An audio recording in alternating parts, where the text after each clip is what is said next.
right. So welcome to our meeting today. It's good to see you all again after the short weekend.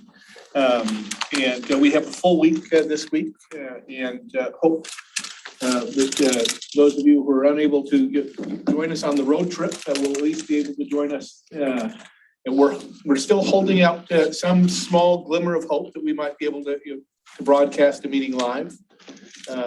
If not, we'll record it and share it with you later. Our first item of business is the budget amendment. So, Gordon. Okay. Let me pass this out. This is really exciting because we got our first audit as well. So we'll start with that and then we'll.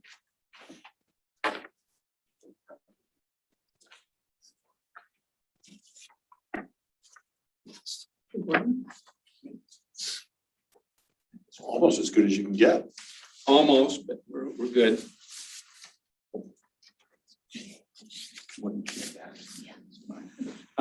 So you can see somebody in the room didn't turn in their e-card purchase on time. I'm going to have to write a letter back to them explaining why we are not going to let that happen again. So that was the findings for the audit report. And as we get each one of these, I'll just pass it on to the commission. And so I wanted to go over what I'm hoping is the final budget amendment. This is, we worked with Matt, and so this has been very helpful. And we want to talk next week a little bit. Next Monday is going to be how we're going to finish up using Professor Persley, the legal team, and everything. So we'll have a good discussion on where, and now I think some of that's going to be generated out of tonight's discussion. So, so on the report, the first page I find is very much not useful, but this is what the state actually sees our budget, what it looks like. But it doesn't help give anything that's clear to me. So the next sheet is the itemized budget. I think that's the one that is really good. Not that the first one you can't look at, it's just meant only for accountants. So let me show you a couple of the changes that we've made here. So where we are with the projected budget is we'll still be about $22,000 under budget. And we may think of ways to use that to help us out. And we'll see how things start cranking down at the very end. We put some additional funds into travel and lodging and food, that $45,000 item. If you're looking at the green current forecast, that includes a lot of things. Initially, we just had forecasted just the meetings that we have here. They weren't really projected for all the meetings that we're traveling. So you're going to start seeing some of those expenses start coming through that aren't shown here yet. The next item, if you go down to that $400,000 item, in working with Matt, we've reduced the legal $75,000, and that is what we've distributed around to the different accounts. So if you'll look, we put in additional funding down in personnel costs because we're putting a lot more overtime hours and a lot more activity there. And you guys are coming to a lot more meetings than we probably anticipated. You're coming now to them 2, 3, 4 times a week, as far as I can tell. We're also put additional funds for, we created a line item for recognition. And that was something that Commissioner Baker suggested for our volunteers and others. And we'll talk about that later, but there was an item, put some for there. And basically it was just all additional overtime and all the traveling and the time you guys are going places. So that's going to be what we're looking at.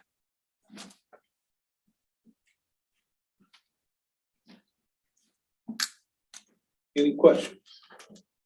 So on this, what we'd like to do is have you approve this budget and then it'll be adopted. Talk to the accounting people.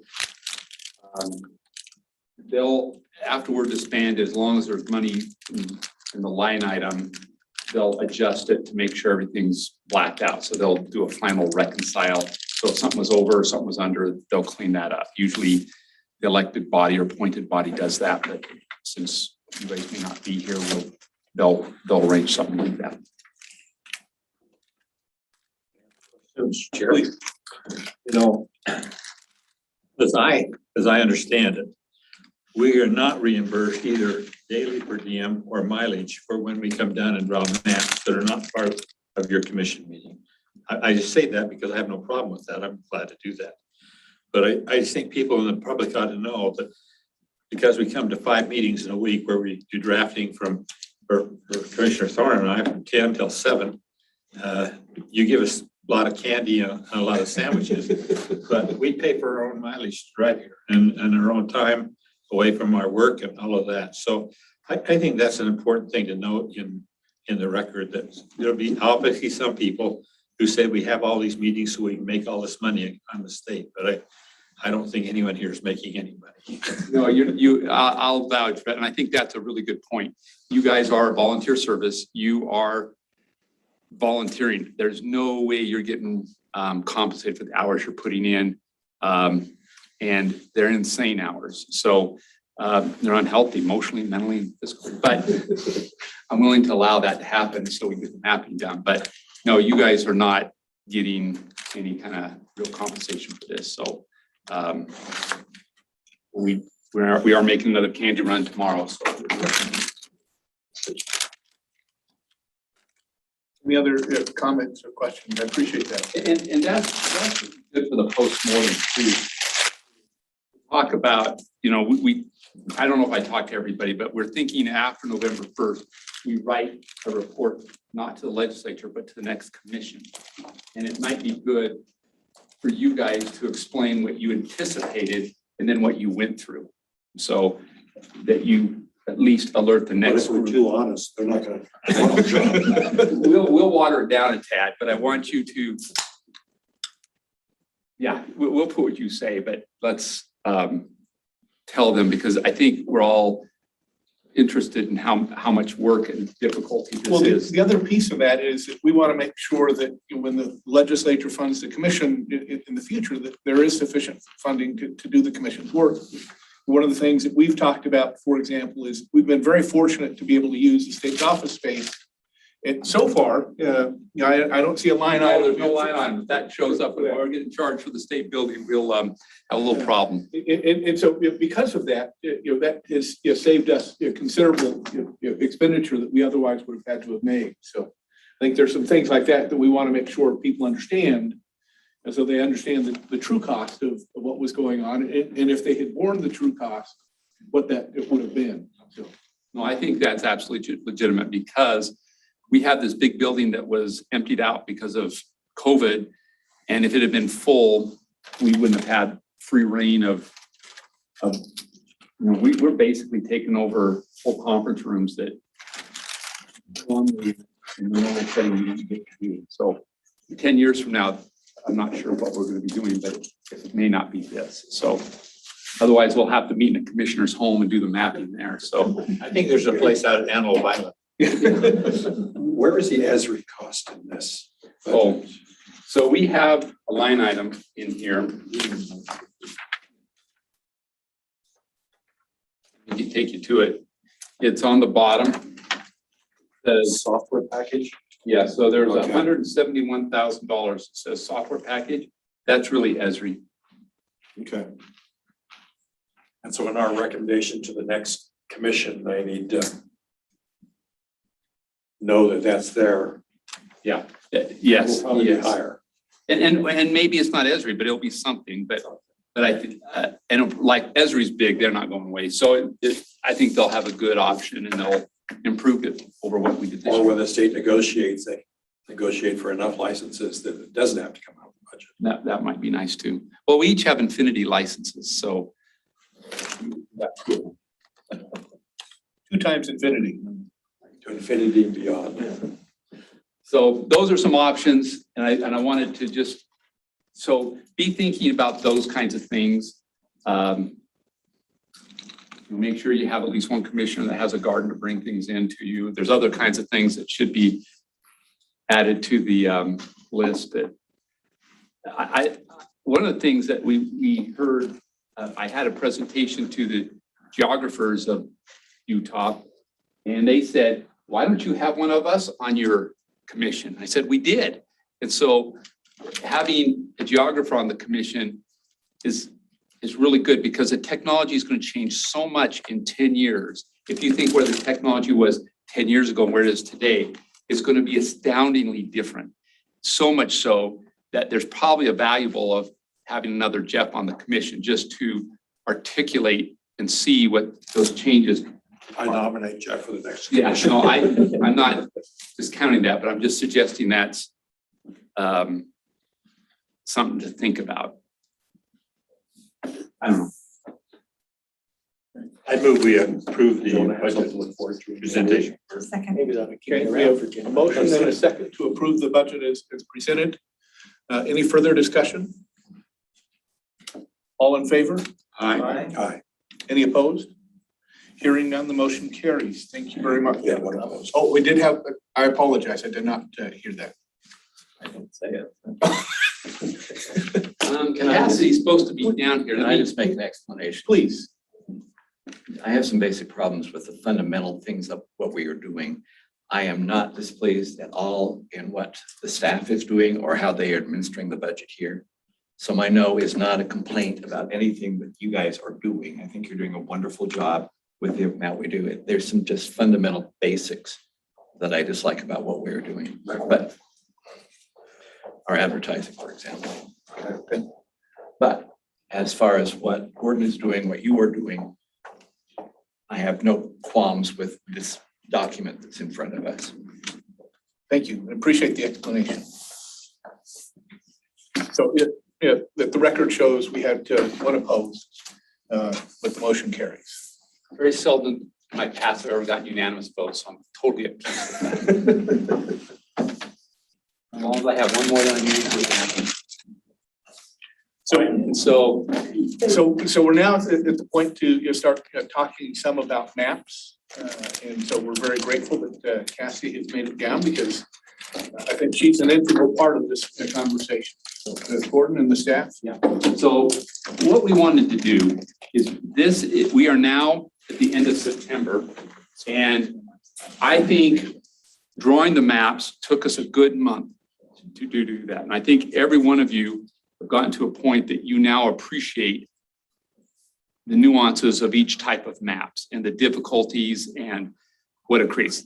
And I think the only way you get there is drawing the maps. And I think you've all done a good job. I think you have thought about it. And I think it's been extraordinarily transparent. And I think working together has been extraordinarily great. The next step is the refinement of the maps. And I think that step is equally as time consuming and difficulty as creating the maps. We're still going to be getting public input. We're still going to be hearing people. And I've seen every one of you after each one of these public hearings think about how those comments reflected on each of your maps and so forth. So it does take a lot of time as you get those comments. And so what we want to do is, what my recommendation is, we start thinking about paring down the maps. And today, in reality, all I'm looking for is probably to see if we can, and again, this is the commission direction, that we're picking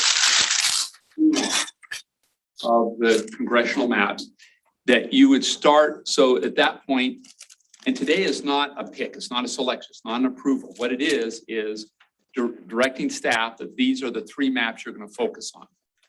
The approval comes 4 weeks or 3 weeks from now. That's when you're going to vote on approval. So today is no vote on approval. It's basically saying this is the form of the map that we think we're going to finish up and take. These are the 3 forms of maps we're going to refine and continue to work on the congressional. And we're thinking that in next week, next Monday, we'll have this same discussion on the other 3 maps. So today, unless you're ready to pare them all down. So the commission can certainly do all that they want to do. I don't want to limit what you do, but today I would feel that it would be a good step forward if we did this. And now there's multiple ways we can do this. And Cassie's going to help us out on this a little bit.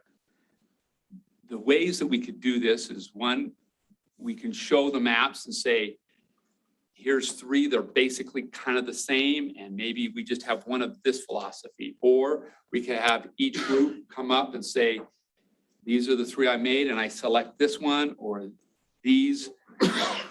There's only an infinity number of ways to solve this.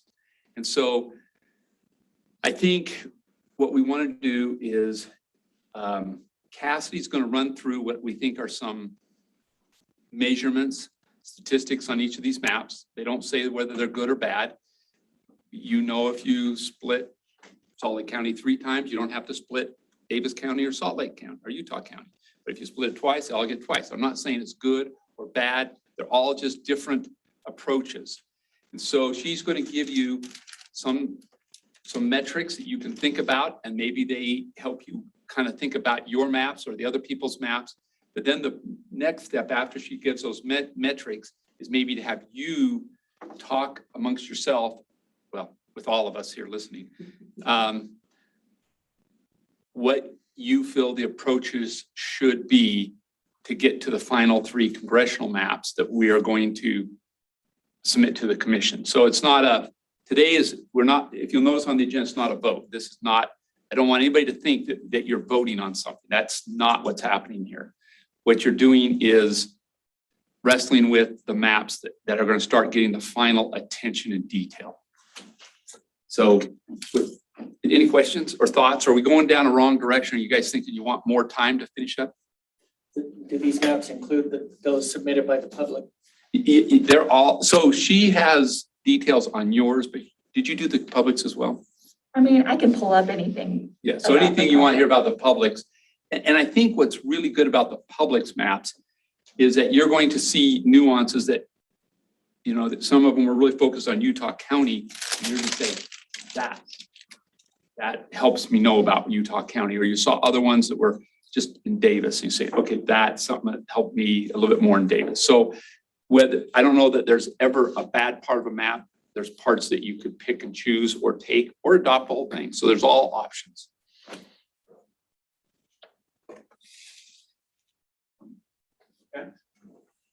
Okay, so for metrics today, something I really just focused on is I wanted you to be able to present your own maps because you know the most about them, right? Like you know how you approach them, what you were thinking, and as you've been thinking about public hearing comments, you've been adding that in. So something I wanted for you today was to have a side-by-side comparison of all the maps, because I think it's hard as we look at like 6 maps to remember, okay, what was the deviation on that one? How is it doing with compactness? What were the splits? So I created this document for you today, and it just— You using the first maps we submitted or the ones we modified? the ones that you modified. So orange team, you have the 2 that you decided that you were like, yes, these are the ones we want to move forward with. And I think purple, you have your 3, and then green, I think I have the 1 for you. So on this sheet, you have the different splits of the cities and the counties. Don't get mad. I included the cities that had 0 block splits. It's okay. Like some of them, I know, like Utah Lake, if you grab one of the 0 blocks, then you have like half the lake. So don't be offended. I included all of the 0 blocks. And some of those things, if you decide to clean up, are really easy to do. So it's not like, oh, because you have so many splits, like we have to get rid of this map immediately. This is just kind of showing you the trade-offs of where you have to split because you split somewhere else, right? And maybe some areas that your maps could improve on. Because I'm not in the room mapping with you all the time, right? Like, you know why you made decisions. I just am like, oh, that's a choice. Tell me more. So that's what I have for you. The compactness, the averages are looking pretty good. Like, I think you guys are doing great in that area. And then all of the districts are within the population deviation that you adopted. So nice work there. Does any team want to be brave and go first to present their maps while I pass this out to you? You have to be brave. I'm not brave. Yeah, if that was the criteria, you had to. Yeah, not met. So if willing, I'm sure Karen would be willing to talk about our maps. since, you know, Yeah, and again, if you wanted to talk about all three of them and kind of get a feedback from the group, what they kind of like and don't like, or if you want to just say this one we really feel strongest about, if you have maps that you, because I think each of you had really thorough thought processes of why you did what you did. And our staff heard them, but I don't know if the other commissioners heard them. So I think that'll be good. And then, oh, sorry, Gordon, I was just gonna add, the number sequence is just like the number, like which map you drafted. So green has their 1. Orange decided they wanted to go with maps 2 and 3. Like, they're not like, oh, this is the one they like the best out of that. It's just a way that we keep organized as staff. So we'll bring up the maps you want to talk about, so you can see it, come up to the board, talk about it, and then receive lengthy criticism. No. Mr. Chair, if you and I would like to go first, if nobody else is jumping to the opportunity. and I will say from the outset, you know, you will notice that on our sets of maps that our deviations are probably, well, are the largest of any of the group. Part of that was a decision that Commissioner Hale and I made to try as best we can to keep, you know, counties and cities, you know, whole, which, you know, made it more difficult to get some of those finer refinements. Now, it's possible that you could use our maps and still get down to much, you know, lower deviations. But yeah, that was part of what was driving, you know, our thought process in part. Yes, exactly. We were very conscious about that and really worked hard to try to keep counties and cities as whole as possible. So, so maybe we could take a look at number 4 first. Sure. Okay. So let's bring up number 4, and it's, I think all of us can say that So the, if you want to go ahead and hide the deviations, since we have them on our page. Okay, yeah, give me just a minute. Got to share it on Zoom. Okay. I think all of us can say that the meetings we've attended have really been helpful. So this map reflects the input that we've had at several of our meetings. So we have every one of these districts has some piece of rural. As you can see, our number 4, district number 4 has a lot of rural. We heard in Washington County that, and in Cedar City, that they preferred that their district didn't go up to the far northern corners of the state. So we tried to keep that low. Then as you can see, district number 1 in green holds the basin together. And As well as Grouse Creek, we might add. yes, yes, we did make sure that Grouse. Only if Creek you've been in Grouse. You do. I have. Mr. Chair, what else would you like to add? You know, clearly the rural areas are predominant in districts 1 and in districts 3, but there are, though relatively smaller in districts 2 and district 4. But you know, we didn't keep a single district in this one that was exclusively Salt Lake County. District 2 went up into Davis County, some. And then District 4 encompasses really the rapidly growing part of Salt Lake County and Utah County.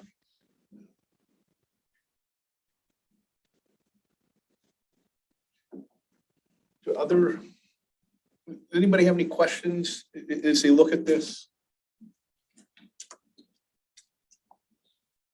How far does it go up in Davis County? Bountiful, Centerville, It goes above, yeah. Into Centerville. Kaysville, into Kaysville? yeah. But not Fruit Heights. I'm assuming That's those, That's I think we correct. kept Fruit Heights whole. I'm assuming those strange tales are because you're following city limits. Yes. Yes. That's why we have, I fondly thought of this one as the Dragon's Head, which I don't know, how well that goes for accusations of gerrymandering. But it is the municipal boundaries that's driving. Anyone who doesn't like your district, you can call it Gary. Well, with the exception, the Kaysville is split on the freeway. So you have East Kaysville in one Yes. district and West Kaysville. Yes. Right on the freeway. So there were a number of the cities, and it lists them here on the document. Kaysville is split, Pleasant Grove is split. Taylorsville. And Park City is split in most of ours, and because we kept it on one side of the county line. And so that's actually one of those things, we heard a little bit about that at our public hearing on trying to keep that manageable for the county clerks. And I wasn't completely clear which way was more manageable. If we kept the city together, even though it crossed the county lines, or if we split the city and kept it in separate Yeah. counties. And we'd love to get some feedback, some additional feedback from county clerks too about that. In fact, Cass, could you just zoom in on that area? in I Park heard Joey's City? managing. Oh, sorry, Joey. If you could please, so in Park City. So Park City boundaries. Yeah. Oh, I got you. And the green team also has this same split, actually. Great We minds have think those alike. 18 on the other side of the county line. We left out, so you can see that piece right there. Yeah, there's that piece up north, and then Joey, if you go a tad south, yeah. Those few blocks right there along the county line contain about 18 people-ish. They're going to Wasatch County. Yeah, Yes.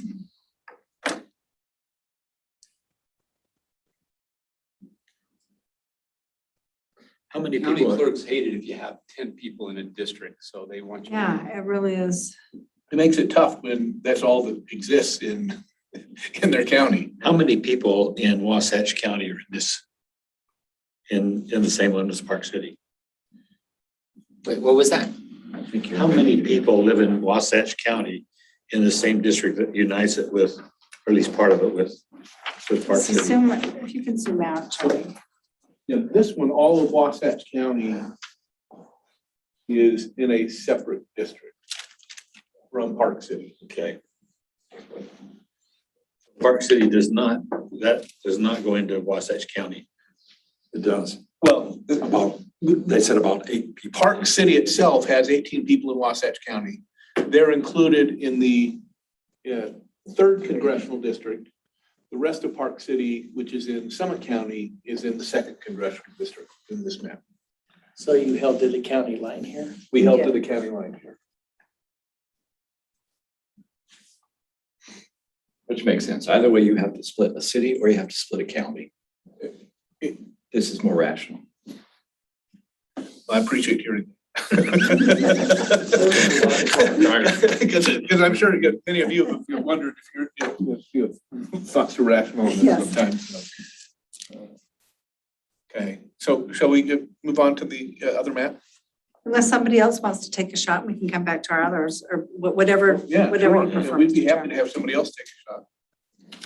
In terms of the criteria, what would you say is the strongest point of your map here? Well, Population or compactness? well, or- certainly, population, as Chair Facer said, we did have a larger deviation than the rest of the maps from the other teams, but we really felt strongly about counties and cities, keeping them as whole as possible. And We also tried to pay attention to the communities that we had. We looked at, I think it was primarily Salt Lake County that we paid more attention to the communities because that's where the split was happening more. right, and two, after visiting Heber and receiving some feedback there, just what direction residents there would like to go. We took some of that feedback into account as well. But this was in part a response to some of the feedback that we got that was, soul, cutting when we showed one of our maps to some of the citizens. Yeah. Actually, we thought we were good with 3 maps, and after visiting Cedar City, we thought we better do a 4th map. So we took the input there as well, and came up with the map number 4. So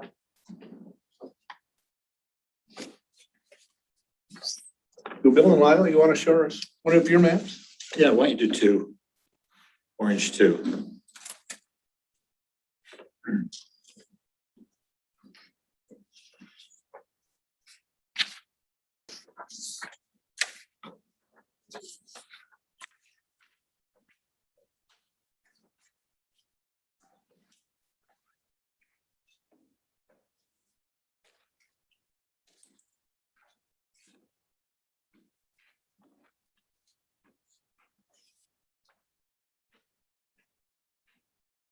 You guys want these in a brighter color, or are you okay with this color scheme? I'm okay. Okay, I noticed on the deviation, we finished up late and we were 17 off or nine off. And I told Commissioner Thorne, I bet we can go back along the line and adjust that. We should take the time to do it. So that's a minor thing to me. What I want to do is split the counties as little as possible. So I took Weber County as the base of District Number 1. And I took it out to Fox Elder County, Cache Rich, Morgan, and then I took the Basin area and down to Monticello. I did that for a couple of reasons. Number one, I think the river, Colorado River, makes it very hard for anyone based outside of that area to get to that area unless you fly or drive all the way up and down. So I think as for congressional districts, that should all be together. Number two, they have I think the largest Native American population in the Ute Reservation, in the Vernal area, and the Navajo and the San Juan. And it also brings in the Native American population in Cache County with the southern Shoshones or northern Shoshones. Western, whatever. So, and the other thing that I think is really interesting for people to know is Utah State has their extension program and campuses. They have a campus at Price, they have a campus at Duchesne, Roosevelt, Vernal, Moab, Blanding, and Monticello. And it's not uncommon for me at least to go to a USU function and have the people from those campuses all join in with like, not like as well as Zoom, but that type of thing. So they do that and it's the branches of the school. And I know USU has done a lot in the area of the pollution problem. The Natural Resource Department has done a lot in the issue of the pollution problem in the basin and the recovery of lands that have been mined. And so there's really a close relationship between those areas.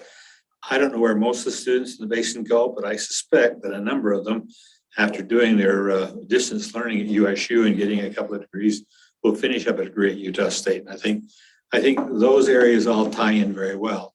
Now, my problem really was, and I took into some of Salt Lake County to tie into that to give them the population they would need.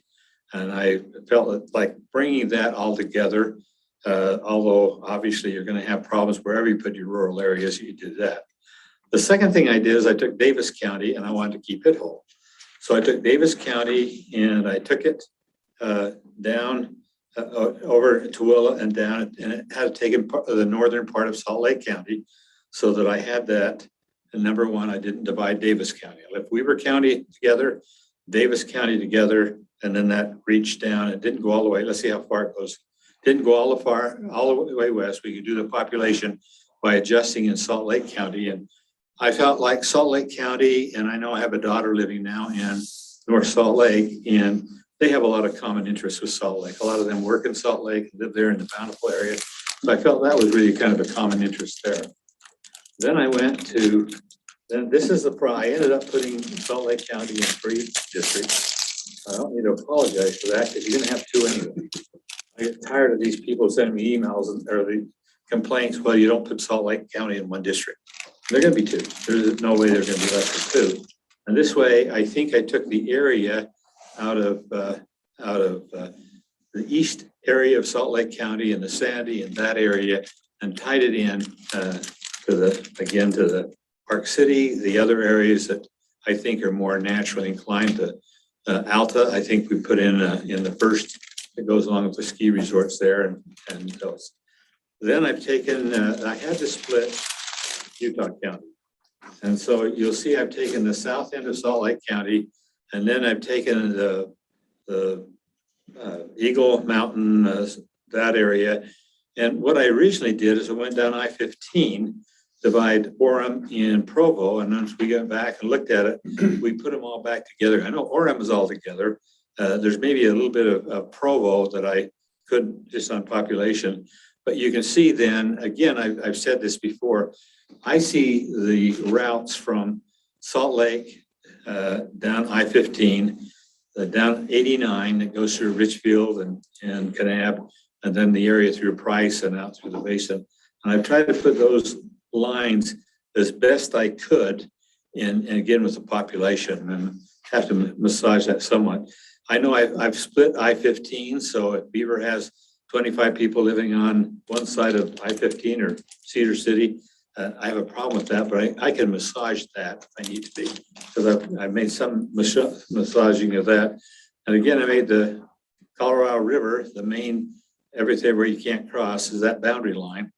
And so I think population was the big driver. If I didn't have to do population, I think I could take District 2 there, the gray area, and put more of that into green and make some changes. But population is a driving. I found it very helpful to have Salt Lake County as the area that I could do some adjustment in populations.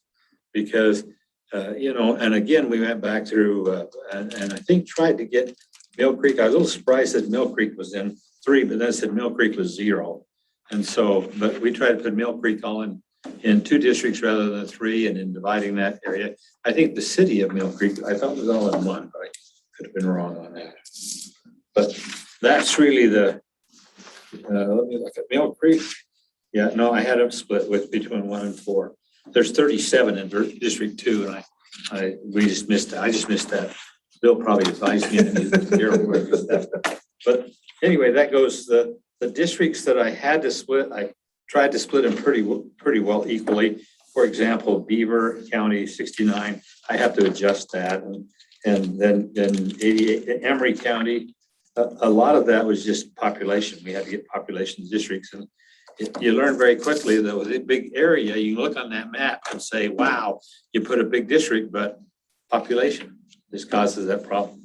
So that's really the thinking behind I drove that thing. I wanted to make Weber whole, Davis whole, Salt Lake they knew I had 2, and I added 1 more to get population. And then Utah County, I wanted to make whole, but I had to split them because of how you had to go down south to the border. So that's.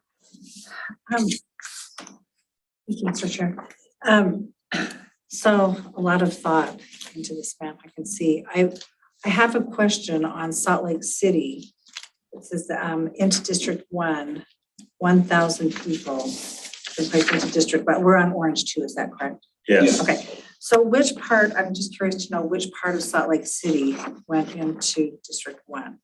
I tried to do it as far north as possible because I think that tied into going up the canyon to Summit.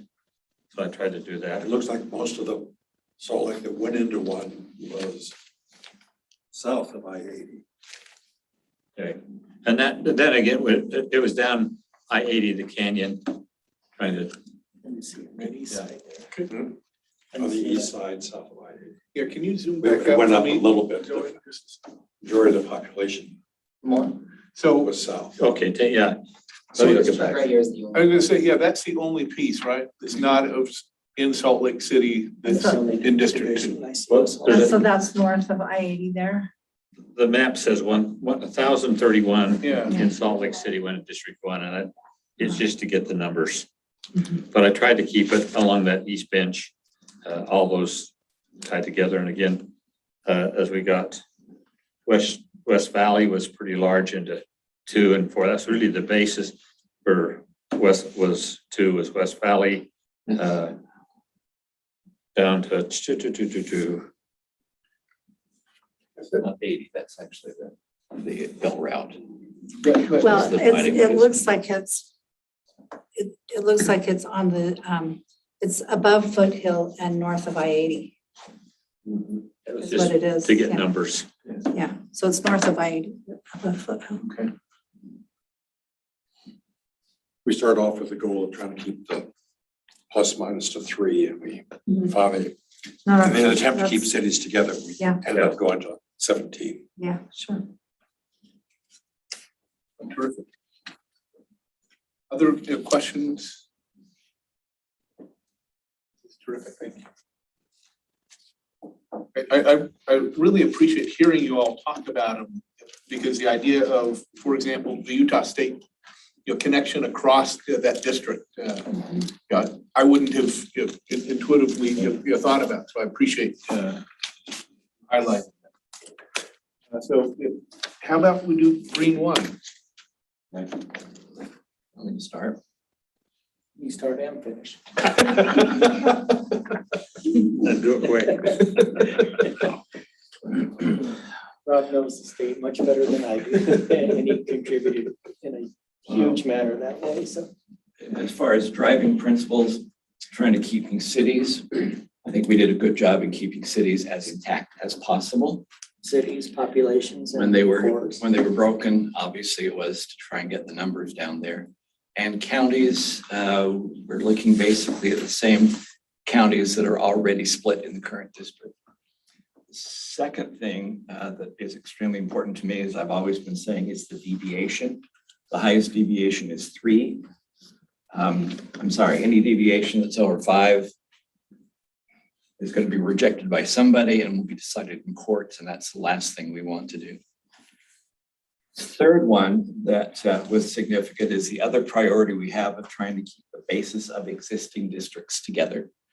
So existing structures, and as you see, this is very similar to the way the current districts are divided. So District 1 is all currently in District 1. With the exception of Davis County, we brought Davis County back down as far as you could to get the numbers correct, which meant you either had to take North Salt Lake or Bountiful and put it in 2, and that's where the split is. Currently, the split is between Kaysville and Farmington and Kaysville and Fruit Heights. That's the current split. So we moved back down there. In this case, we went with Bountiful as those ones going to be going into District 2. North Salt Lake, we basically kept there, but North Salt Lake City is also split simply because it has to. For one, for the numbers, and number 2 is the boundaries wrap around and you can't do anything else with them. But I think we kept it on I-15. Jeff, I believe, was the split between them. 89. Or 89, okay. Or actually, well, yeah, it's 89 higher up, but it is that eastern major road that goes through there. And here's an unincorporated chunk right under where Joey's got the cursor there. So we took that into 1. Spot just to the left there. Yeah. The rest of it going down there then is, I think we have kept significant amounts of urban and rural. You'll be surprised with that in each of the districts. So number 1 has definite rural and urban. Number 2 obviously has a great deal of urban and rural. Number 3 is as well. We took the basin from 1 and put it in with Provo. When we were at Roosevelt, they were saying not to do that, but if you actually notice, they were very positive about John Curtis. I think they were talking about me as opposed to anything else. I think you can make a good argument for keeping the basin in 1 because I enjoyed being over there. But actually, traditionally, having the basin and Wasatch going into Utah County, I think makes even more sense for them, and it keeps eastern Utah basically together, including San Juan County. Same thing with 4. We added all of Sanpete County. Sorry, I said San Juan before. All of Sanpete County is now united in District 4. We took a little bit more of Juab. So Juab now we added Tintic to 4. Actually, that's Juab County. The rest, you got 100 farmers out in the West Desert. And that's basically, Juab is already divided in the current one. We just added a little bit more by adding Tintic into the rest of Nephi. We added a little bit more of Utah County for the numbers. And to be honest with you, it was an effort to try and make it a little bit more compact and also not have to take as much out of Salt Lake County. So the numbers that go up into Salt Lake and Utah, or Salt Lake from 2 and 3, or from 3 and 4 are basically going along the interstate again. You'll notice in Utah County above Provo, I think is where it's started. It goes along the freeway. That's the current boundary. But the freeway was not in the 4th district or used in Provo or Orem. I think it starts from there. And again, at the bottom, we tried to come up a little bit more into Payson and Salem area, just to give the boundaries a little bit more compactness, also to give the numbers there so you don't have to take as much from the Salt Lake area as we did before. But other than that, you'll find that the boundaries are very down. So for example, I think we did take Spanish Fork and Springville at the freeway. People are really east of the freeway in Spanish Fork and Springville. It's not that much that's over there, but there are some people, and that is the corporate limits. And this is one of the cases in which we just decided to make it more compact and to make the numbers fit. That became, to us, a logical way of dividing it up. What else have I lost in there? I think once again, the numbers, the deviation is good. Having 3, I'd like 1, but 3 was as close as we came. There's one block in there that still bothers me, but it would have made the difference between 3 and 69, so it doesn't quite bother me as much. That would have taken in there. I think we found the same problem everyone else faced in Salt Lake County with Mill Creek and Salt Lake. First of all, the boundaries are stupid. And it's going to be difficult for Mill Creek because Mill Creek really goes all the way to West Valley and up to the mountains. Not to have that. To be able to keep Mill Creek whole is going to be extremely important. We tried very much to keep West Valley whole this time, which is not in the current map, but I noticed we have a few blocks in there. I think once again had to do with deviation just for the numbers primarily. But with that, Jeff was really the stickler on this one to try and make sure that we kept these city boundaries whole. Where they're not whole is along I-15, which is in many parts the current division between those. And we did the same kind of stuff there to try and keep that as the major dividing line.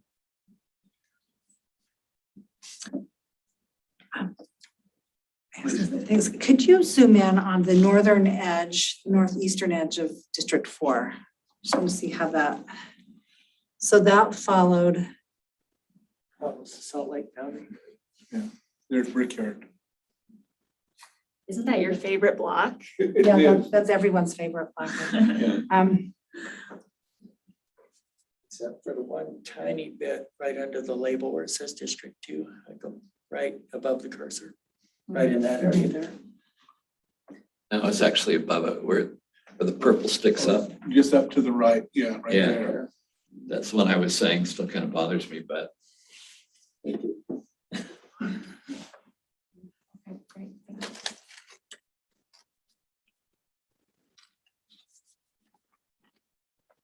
Salt Lake City is kept whole in this map. as they are in the current system too. In the current boundaries. Although I'll take it back. I don't think so, yeah. I don't know about that little area down, what is it called again? Is it Brickyard? Brickyard. I don't know if that's in Salt Lake City currently right now or not. Yeah, it's in Salt Lake It City. is in Salt Lake City, I yeah. mean, In the congressional district.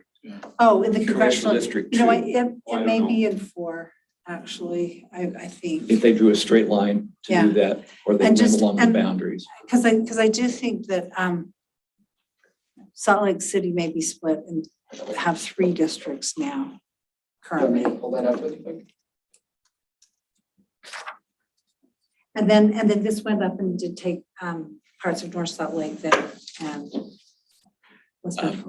Had to be divided some way. We kept Bountiful intact, They'll put it down with Salt Lake, Yeah. for which they will not be happy. And North Salt Lake, basically for the numbers as well as the fact that the city limits are very weirdly drawn. But that's why the line was on the freeway or the road Okay.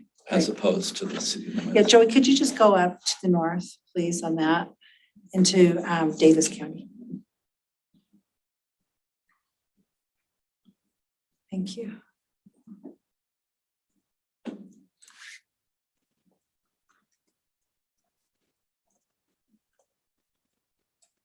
Now, just if you want to play with it, if you were to put the basin back in the first district, that line in Davis County to compensate for it would have to go back up to Farmington.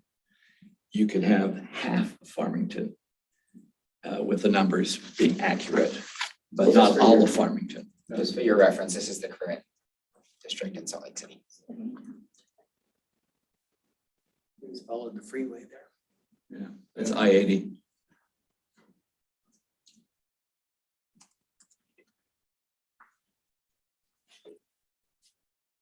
Again, it's very helpful to hear kind of you walk us through this, and it gives us a lot more context and understanding. So thank you very much.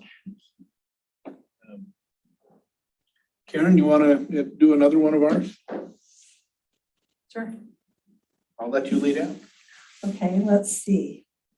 Let's take, well, and just a reminder that these are, just exercises that we have been doing to get some feedback. So I don't know if we want to take Let's 2 do or 3. 3. Should we do 3? Yeah. Okay. Because that's the one that you'll notice only has one county split. Yeah, so we'll show you this 3. And again, this is as much to drive conversation as anything. Exactly. So, so you'll see, Can I ask a quick question? yes. Do you two have a favorite amongst if you did 3? Of the ones that are here, I think I'm probably more inclined towards 4 personally than the other 2. Is that which one? That was the one that we looked at first. Yes. So 3. All the counties together except one? Except one. Yeah.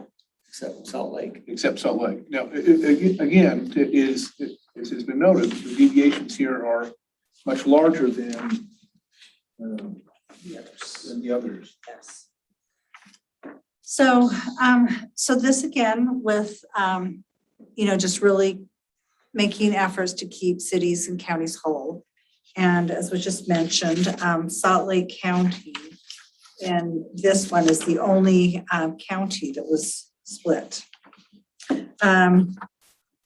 West Jordan has a city split. And I think what else? Draper has a split. So, so with this, if you'll just pan out on this one, zoom out. This one had, you can see District 2 is quite concentrated or quite compact there. And so we started in St. George and went along to the southern end up to Daggett and then over into Wasatch, Summit, Morgan. And actually, after we had visited with folks in Washington and also in Cedar City primarily, we were hearing that, just they felt like if their district could be a lower southern half of Utah rather than reaching up into the northern corners, that would be their preference. When they saw this, their reaction was, well, we really don't want to be with Salt Lake. We'd like to be with Springville South. And the problem is when you start going that direction, you don't get enough people, which is, I know all of you know. Yeah. So, so this again is not one of our favorite maps, but just, for you to look at and see. District 1, obviously, is fairly compact there with Cache, Rich, Weaver, Box Elder. Those numbers can't.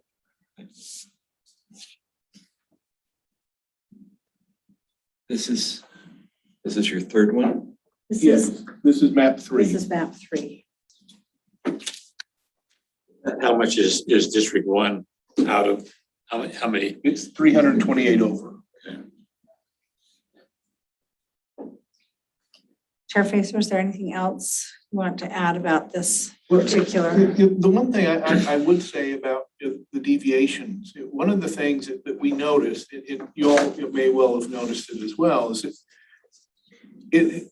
there have been several cases, I'm not sure what the number is, where we find population in places where it doesn't make any sense to do population, like in the lake. And I think that's from the differential privacy. And so given that we've got the differential privacy that tells us that in any given block, it may not be completely accurate in that block, that's part of the reason we felt a little more comfortable with some of the larger deviations.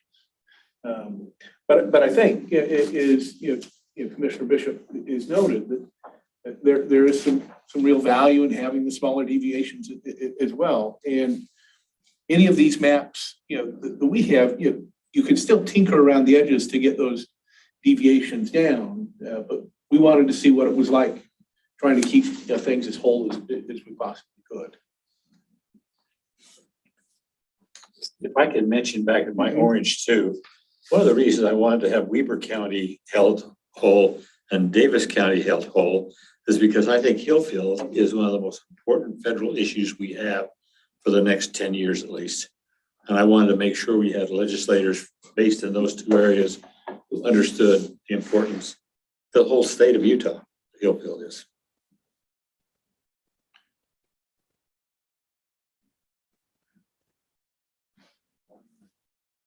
Well, why don't we have y'all, unless there are any other questions, why don't we have y'all talk to us about the Orange 3? Okay. Orange 3, we actually got down to 2 districts of 0 and 1 of -1. And then we backed off when we tried to get the cities intact. So we had it down to 2 zeros and a +1 and a -1. We ended up, I think, I think getting. I would have just kept that just to keep it. Well, hopefully it's still on record. But then Cassie came in and challenged us to see if we could keep cities whole. She You screamed can at us. always change it back. I just thought it'd be a fun experiment. She screamed at it. And we discovered more about city boundaries than I think I wanted to know. But we were able to. Take a look at the numbers though. I think there's an error on the population deviations because that shows us as a -13. It doesn't come out even. Oh, So somehow the computer. yeah, one of those, Has it should missed probably be +7 and -1 and -6. Yeah, that was would be my guess.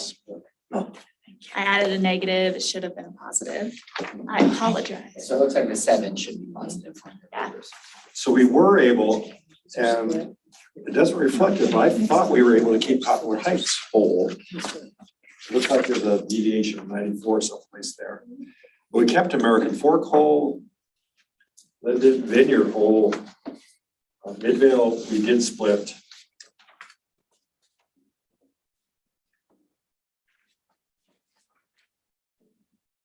We went back and tried very hard, West Bountiful, we had to split. And a portion of Eagle Mountain. But I think we're pretty close on keeping all the other city limits together. How did you split Davis and Morgan?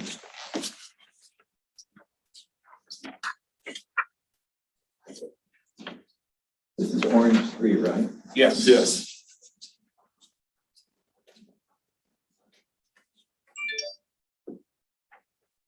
Davis should be there where they're all 3 coming together. Bountiful and West Bountiful got split. North Salt Lake on that. But that looks So- like the Davis in District 2 is all the mountains anyway. I don't know, it's a hippie commune or a trapper group up there. that boundary be pushed up to the county line. That's the city limits. I was gonna say, We were focused on cities. yeah, although the thing that you start noticing is that there are a couple of people I think one of the numbers I saw was like 31 or something that are up in those, hiding in the scrub oak. This said you also split Morgan County. Where's that split?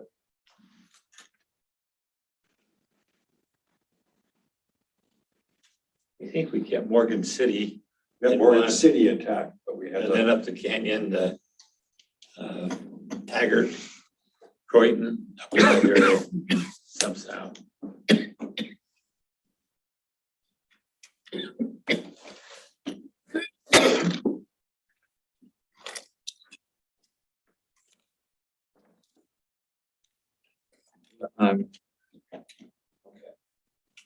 These numbers here can't be accurate. You're telling me there's only 12,000 in Morgan?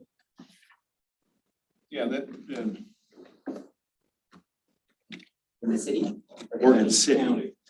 County. 12,000 is Morgan City. yeah, but it says the county split. There's as- 4,000 in Morgan City. Yeah, but the data on the, On the map says, yeah, in Morgan, there are only 12,000 people. That 12,000 is Morgan. Morgan County, 12,295. That's what it adds up to.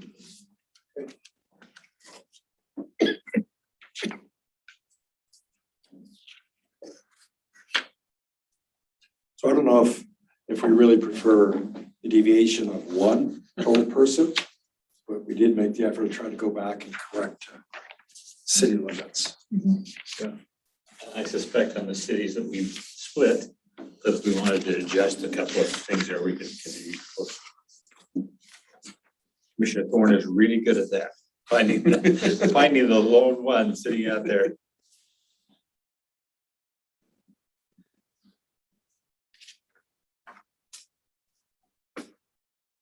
I don't want to. Can you put up your other, you showed us.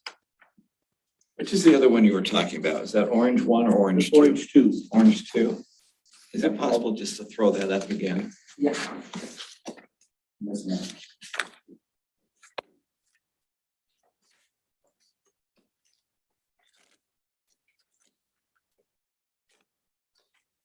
Problem with this is you did it, this has been, done so many cents that you can't.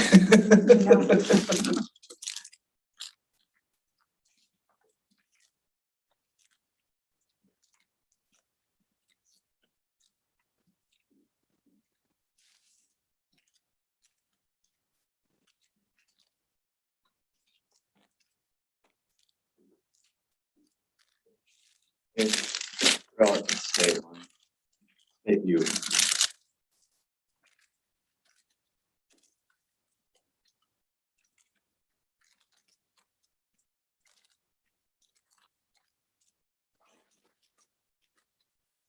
Okay, the dividing line between 4 and 3, going down there in the rural counties in Millard, Beaver, and Iron.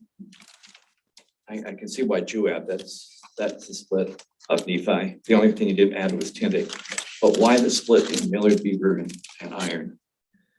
Basically, I think we followed the I-15, except for a town clearly went the other way. Beaver, I think.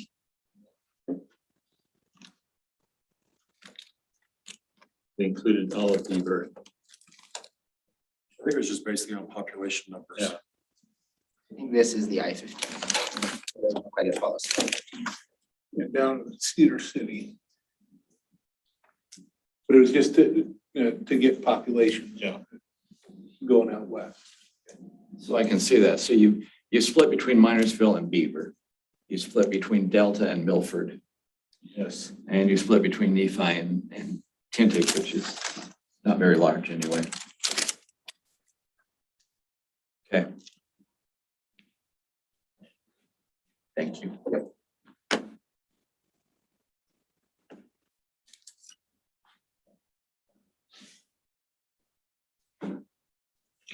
Do you have a favorite among the? I like the one I like this 3. This is 3 right here. No, orange 2. Yeah, this is. This is when I, This is three. This is Oh, three. this is three. Yes. Yeah. This is one sheet. This is your favorite then. no, mine is. So you're two, okay. We were alone, Davis alone. Over three or D. I like three.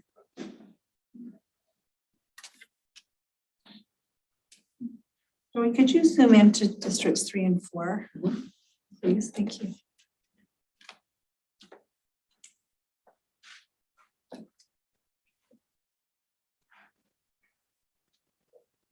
I saw a cute tweet that said, "Don't leave me in District 4. I'm tired of the nasty campaigning." Can you throw the city lines up over the top of that? Just all the city lines are That was specific. written by Burgess. That's a good one.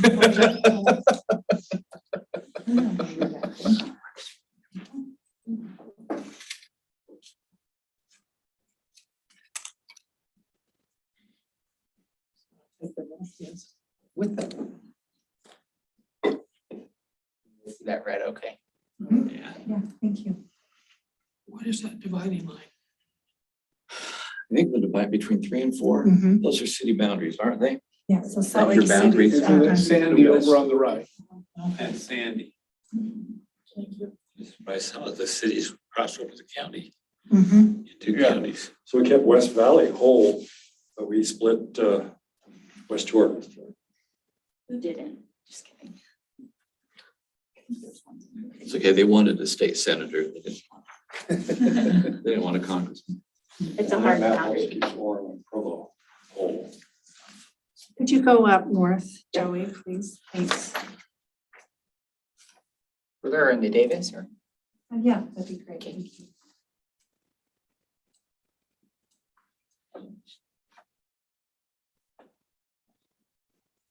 Wait, zoom in on that one too, would you please? What is the line?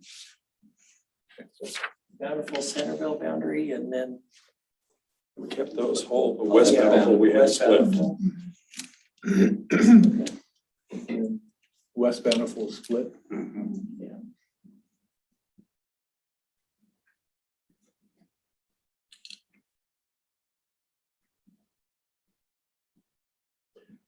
When Cassidy challenged us, we had several 3s and a 4, I think.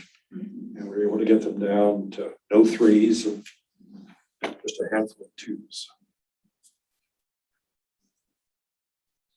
Well, once again, we will be sending 3 maps to the legislature. And I'm assuming that we will probably be giving them 3 unique, different maps. They're not going to all be the same way.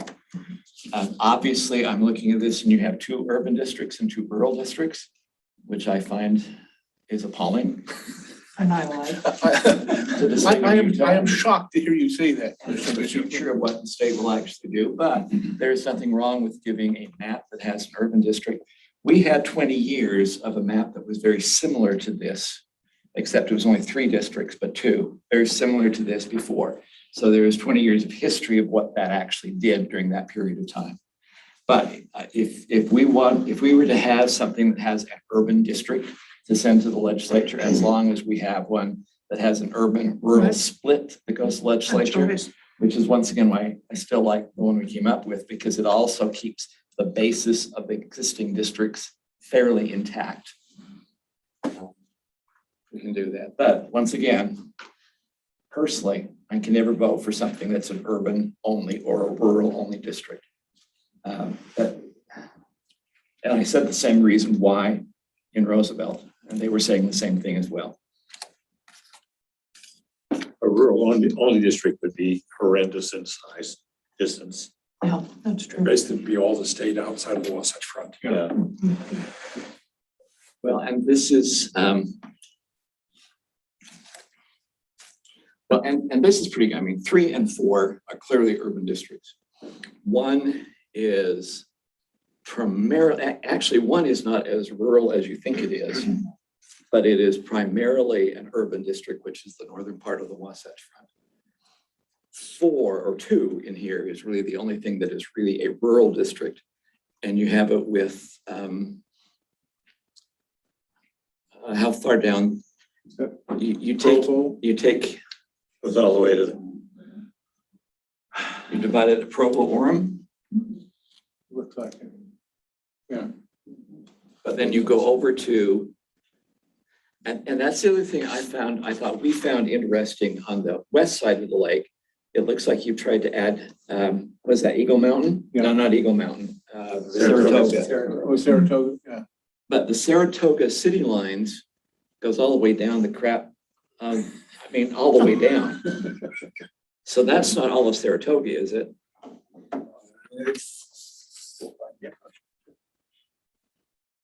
You did. Yeah, We tried hard to but keep it the goes a cities. long way. Yeah. So what is that just unincorporated, that That's section? Eagle Mountain over there, and we split that. You split Eagle Mountain Yeah. Eagle Mountain is so big in area, yes. and population now. So that area between Eagle Mountain and Saratoga, that is simply county, unincorporated county. Yeah. Okay. That's a variety. It's not cookie cutter. Other, comments, For thoughts? studying. I see the streets kind of zigzagging all over the place in Eagle Mountain, but there's a straight line boundary. What is that? Do we know what that straight line is? Is that a major road? Okay. Express Parkway. And then further to the west.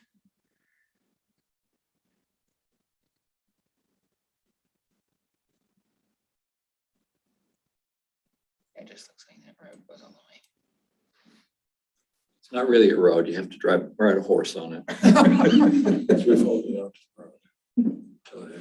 Well, if it's a township or a section line, that could Yeah, well, be used. it's a road, and Eagle Mountain has been developed kind of interestingly in terms of how they've split their population. And how they draw their roads. Well, that too. The census size, there's lots of islands that if you took the district next to it, it would create havoc. One thing, I think we consistently heard from cities that they do not want to be split, and it sounds like every group has really tried to make sure as much as possible that cities are kept whole.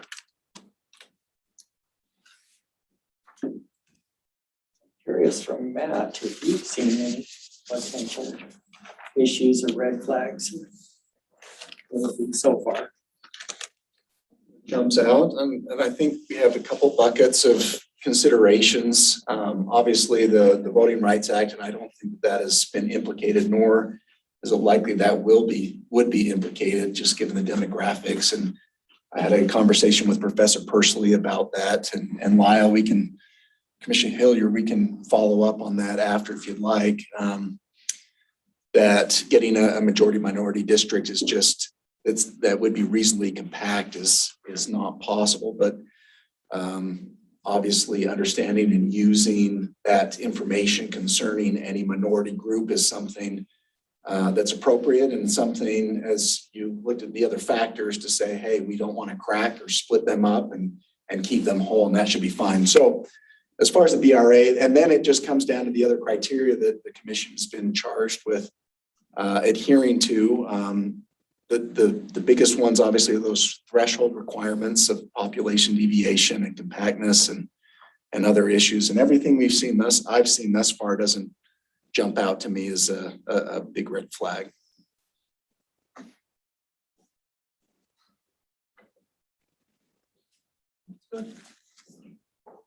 The last map that we haven't talked about yet is purple 2. And we can go ahead and show it.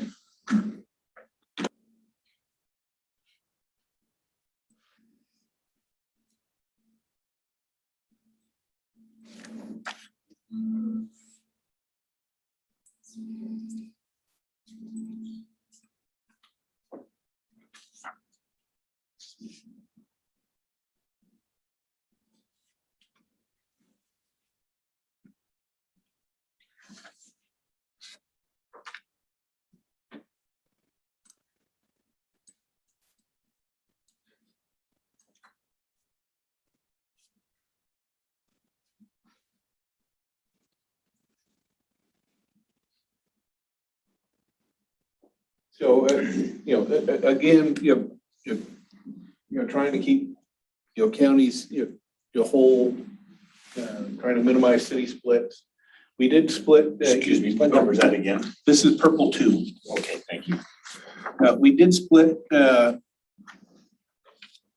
Davis, Utah, and Salt Lake counties, as well as Juab. So the Utah County split is around Orem. Yeah, 12 is split too. It says on here. County. There's only 46 people. Oh, that's Orange. Oh, that's Orange 3. Oh, actually, excuse me. I repent.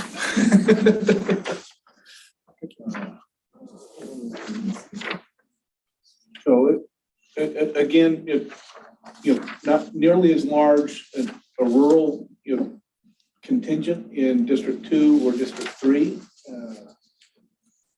as there are in the other districts, although there are some more rural areas in those. But the largest rural areas, obviously District 4 is the largest of the rural, but District 1 does have some as well. Other things, Commissioner Hale, that come to mind? Again, what I think Commissioner Hale and I hope comes out of our maps more than anything is thinking about what it would be like if we tried to minimize those county and city splits, as have all of you, and so really just we can slice this up a whole lot of ways. I think is the end result of all of these maps, but trying to think about what drives us is, and I think that's what Mr. Bishop has alluded to, is thinking about the driving variations of the map. Can you just tell me what you took out, or you split Davis County in that one? Yeah, if you zoom up. But Bountiful and North Salt Lake I think are included in District 2. And West Bountiful. Yeah, West Bountiful. Could you Oh, put West Bountiful Bountiful as in there? well, yeah, you're right. Crossing. 86,000 in District 2.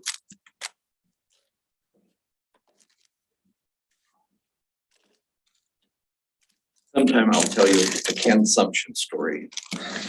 That reminds me of this map. Okay, thanks. Now We'll- is not the We'll time. look forward to We look that. forward to that story at some time. Yeah. Questions, comments? I wonder if we can ask Joey to look up the neighborhoods. So probably take a minute or two for him to bring it in.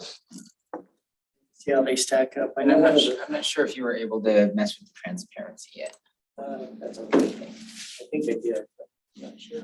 And I think some of that could be part of your refinement, you know what I'm saying? Yeah. And so now you can do more and more refinement to it. So you're not refining 3 maps, you're refining 1 congressional map each. And that's kind of where we thought some of these comments could really be useful. And so maybe as he's bringing that up, the other thing I'd like you to think about is Commissioner Bishop kind of said this too, is that what we're hoping is on November 1st, we're submitting these 12 maps. And they are, and I think we've seen that there's endless ways to do these maps. And there's not the only way to do these maps. You can do these a lot of different ways and still achieve a lot of the things you want to do. So what I'm thinking in my mind is that these 12 maps, and then there's going to be a motion from your body to recommend these maps to the legislature. And I think that motion is, they're not going to pick 12 maps. They're picking, if they pick one, it'll be one of each of those. And so the recommendation could be something to the tune of, we recommend that the legislature consider and pick one of these maps, and that would allow the biggest support, not that you might have 12 maps there and see one you just can't stand, but that's not, your motion doesn't preclude you from still supporting the book because they may not select that one. Is there any option of ranking? No, listen, we can rank them, we can do all kinds of things. I'm tending away from that if we can, because, and the reason I'm tending away was I hope we're all seeing that you could make these maps 20 different ways. And you could say, I like, you know, they're all, or you could do 20 different ways you hate. They're all, there's so many variations that to say this is your number one, you may not even created your number one map yet. And so it's just too hard to, you know, I think if you're looking at your number one, 9 criteria makes it difficult. I was talking at the time of submission to the legislature. Yeah, at the time of submission, I'm recommending giving them 12 maps that they should pick one of each. But no ranking. That's what I would see, but this body has the authority to rank each of those maps if they choose to. So you can. What kind of vote you want? What? Depends on what kind of vote you want. Yeah, I'm of the opinion, and the commission gets to decide to recommend a package of 12 for them to pick one from. If the commission doesn't feel comfortable, you could recommend, and the ordinance or the statute gives a criteria that if you have 4, it has a whole structure if you don't have unanimous vote. And so we can do it that way if you choose. So you have all those options. Commissioner Baker? That just triggered the thought. I would think if we unanimously agreed that map B was the best, and we could prioritize that and make that our highest recommendation. If we don't agree on the 3 congressional, then we just submit all 3 equally as equal recommendations. That's not a bad idea. If you find one that you all fall in love with, and the other 2 because you want to meet the criteria of 3 of those maps, I think that's fine too. I would hope, George, it would be possible when these are presented to the legislative committee, that we have someone of us articulate why it was done that way.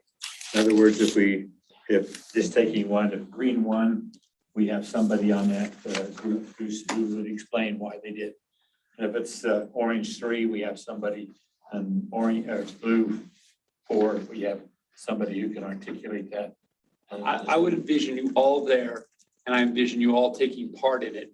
I don't think it would do the legislature a service just to hand them 12 maps without a verbal explanation of why you did what you did and a written explanation. I think their time crunch is extremely tight. I think there's extreme value in those that are most familiar with the particular maps that have been presented to give clarity. I don't think it would, when we had these resident citizens giving their maps, it was wholly helpful for them to explain what they were doing. I think you provide that same service to the commission. But that's your body to figure out. But I think that's a recommendation. So I like Commissioner Hilliard's suggestion to get up and say that. I don't know about my fellow commissioners, but I don't know that I'm ready tonight to instruct staff to say, let's abandon these 4 maps and focus on 2. I think I need some time to kind of mull and process through these, and also think about the strategies that if it is that we want to go with say green 1, do we want to have everybody try and tinker with it, or do we just want to leave it where it's at the -3 and -2, or -3, -1, +2, +2? So I know we've talked about wanting to refine these moving forward. For me anyway, I still need a little bit of time to kind of process through all of this, which has been very, very helpful to me. I don't know what the other commissioners are thinking. Commissioner Durham? Well, I agree with you, Rex, and one of the things I was envisioning when we got to the stage of refining was actually all of the commission participating, and I realize this is logistically demanding, but all of the commission participating in the same way that the teams were.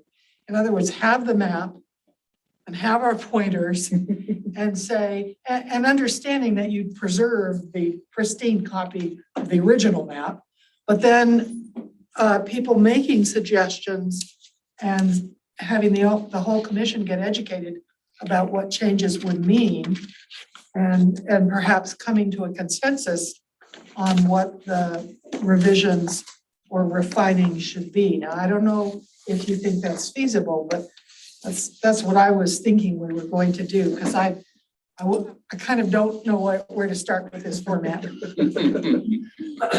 Well, and I'm not, completely sure any of us, know where to start with the format. That's part of this process is learning and trying to figure this out as we go along. What are the thoughts of others?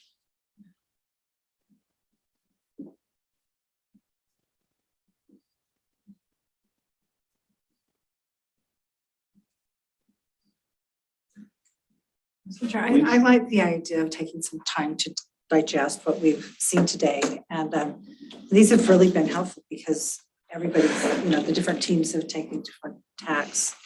But all have, tried doing, like I say, really focusing on trying to keep counties and cities whole, which I think is important. I do like the idea of taking some time, but coming back again and maybe each group offering what they think is their best map, and then having another discussion about it. And maybe the team's talking about too, what would we do for one? What would we do for purple 4 or orange 2?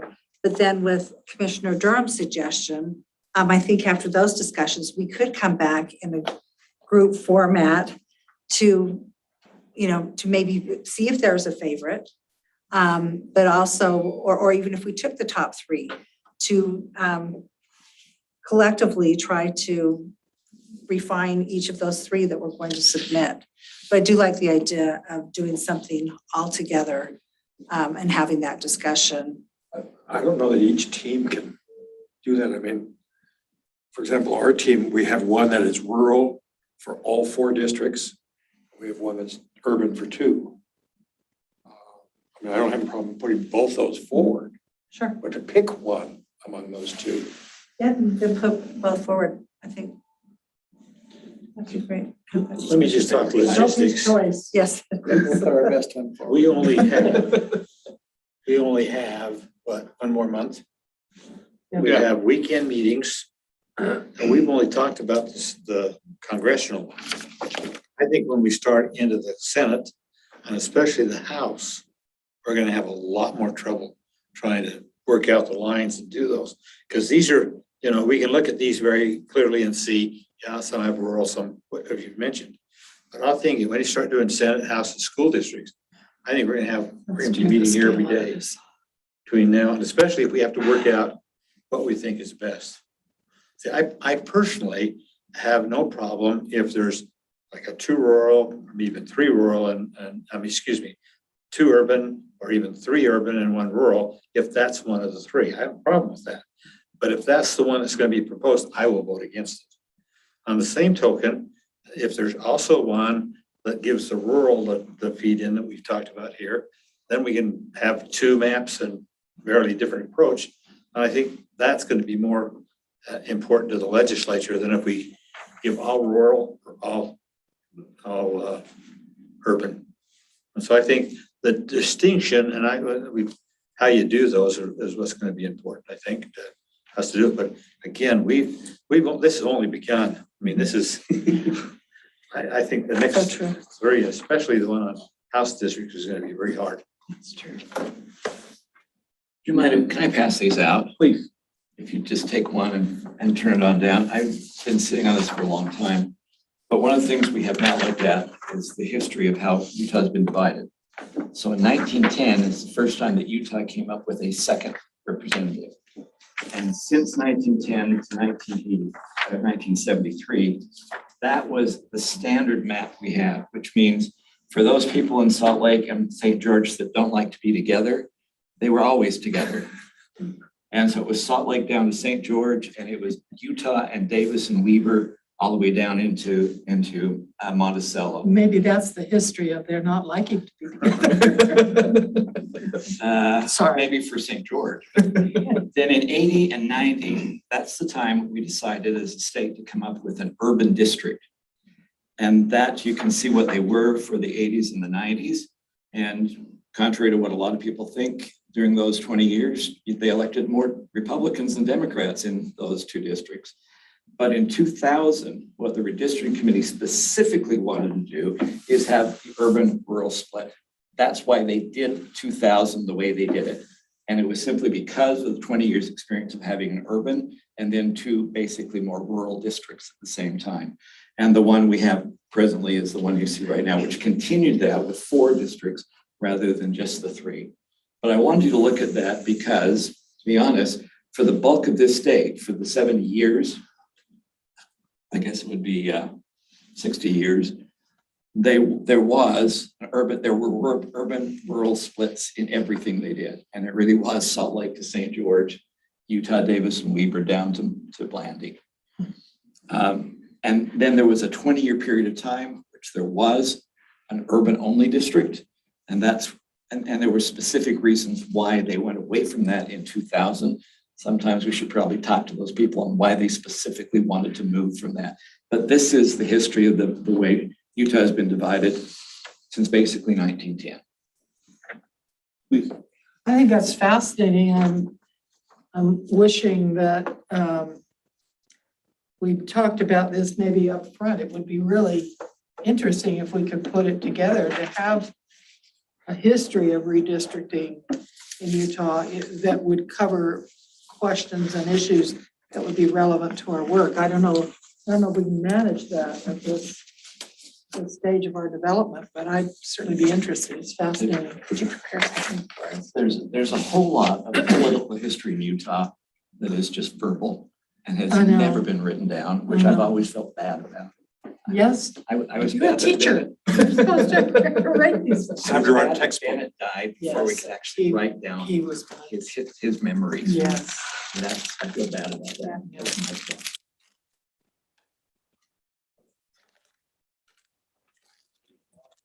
Do that oral history for us though, so he has that.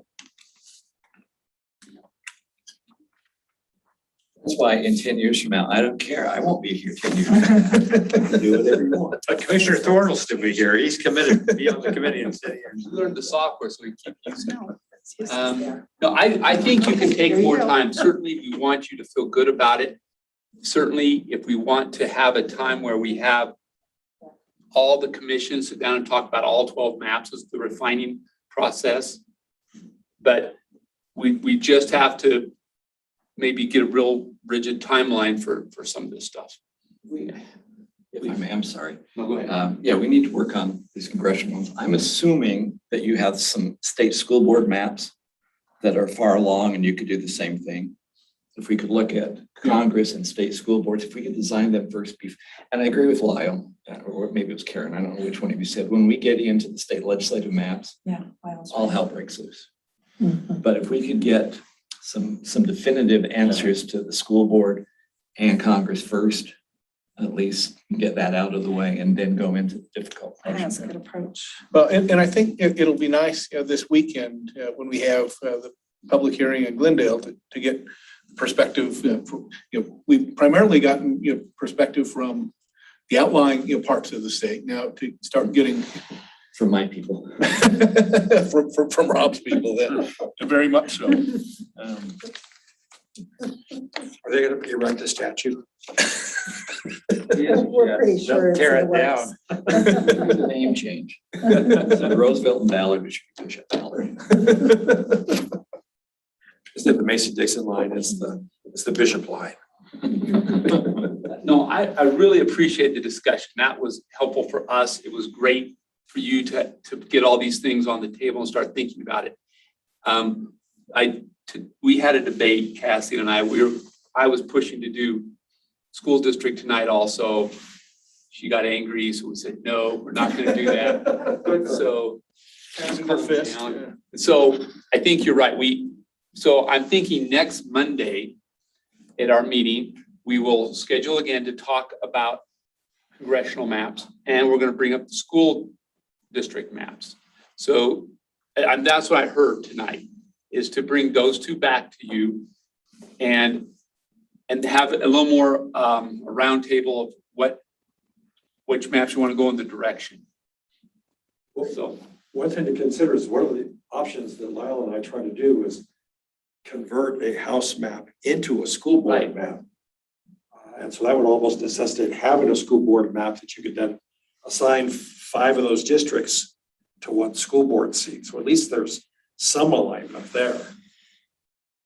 No, we heard you doing that, and we wanted you to get that done quickly. So, yeah, we were very excited about that map. In fact, we've been talking about it, so work on it. Were you able to do that? Yeah. You have one of those. But we ended up, I mean, one of the districts not connected, we had to make. It needs refinement, but we got it almost to the end. The other one we worked on, we did one like everybody else, you start in the corner and work it.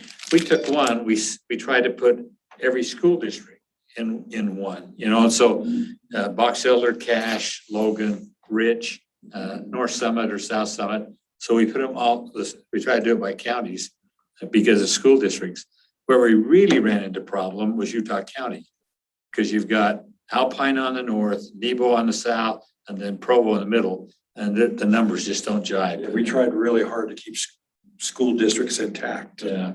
Utah County's We problematic. could pretty well in the rural area and had a couple of, we had to cut up, but. No, and again, we're, what you're doing, I think, is you're proving that this can be done lots of different ways. But I think our process and your intent to really try to follow what people are telling you is making this a super process. And so we're talking to the state school board tomorrow on the maps, as well as the state election official on all the counties. So that's happening tomorrow on these maps. So we're gonna be trying to get the mechanics of them right, not your stuff, but just we'll report back to you. This county didn't like what you did in this little spot here, or this spot here, and then you can make them mad and don't fix it, or you can fix it. You've got the choice. What it would be nice is if you could tell them, okay, if you don't like this, what would you propose in its place?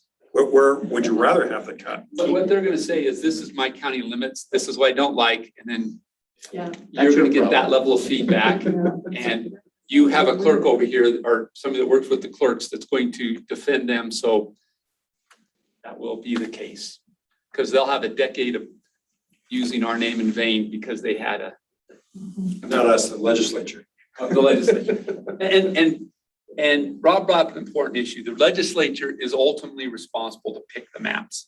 So, we go away, they're gonna have to live with the voters on this, but we want to give them great maps that they can show the voters. So that's our goal. We want our maps to make sense to them, then they can make their selection. I want to add, in Roosevelt, we heard there needed to be a rural school district. There currently is one. Mark Huntsman is on that. He's elected from Fillmore and has most of that western mid part of the state. It's a big district. And he's actually elected the chair of the state board.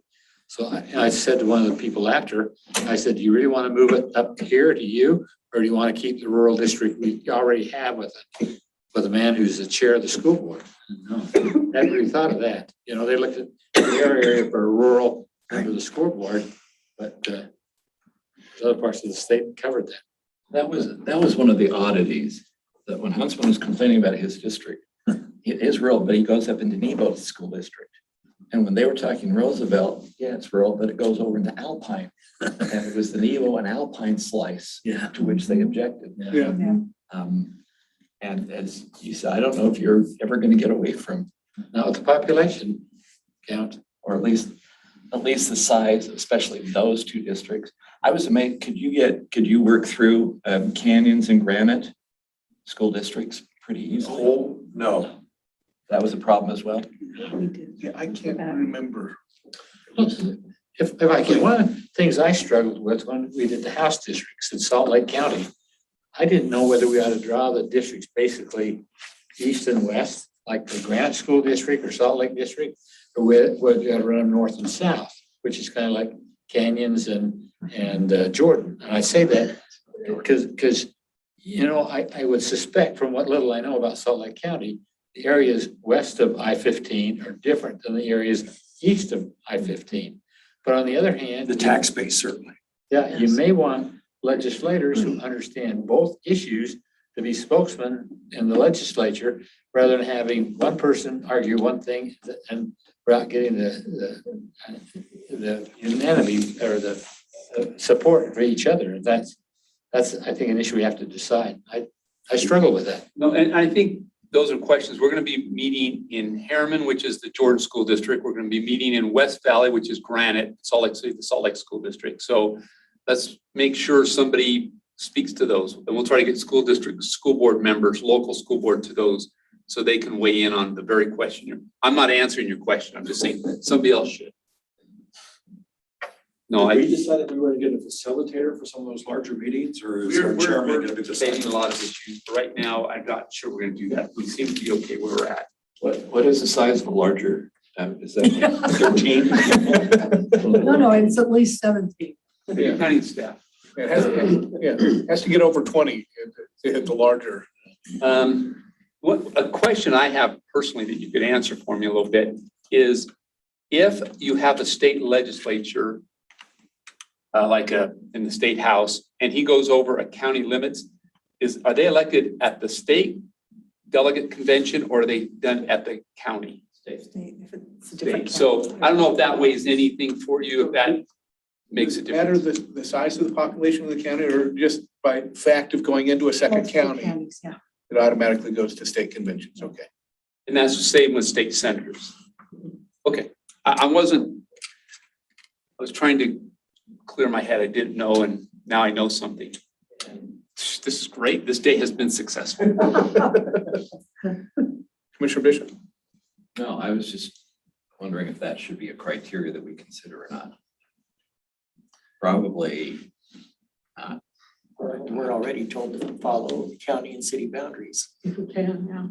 As much as best possible. that we can. You know, senators are going to overlap quickly. I think representatives, you can do a little better job, but senators are going to be brutal to keep within a county. A lot of them, I think. Salt Lake and, you guys will figure it out, but I agree, stay within the counties. Don't mess with the clerks. That's all I got to say to you. Everybody, that's who I stand for, the clerks. Nonpartisan, but don't make their lives hard. You and Jeff, huh? We're on the same team on this one. Sorry. Yeah.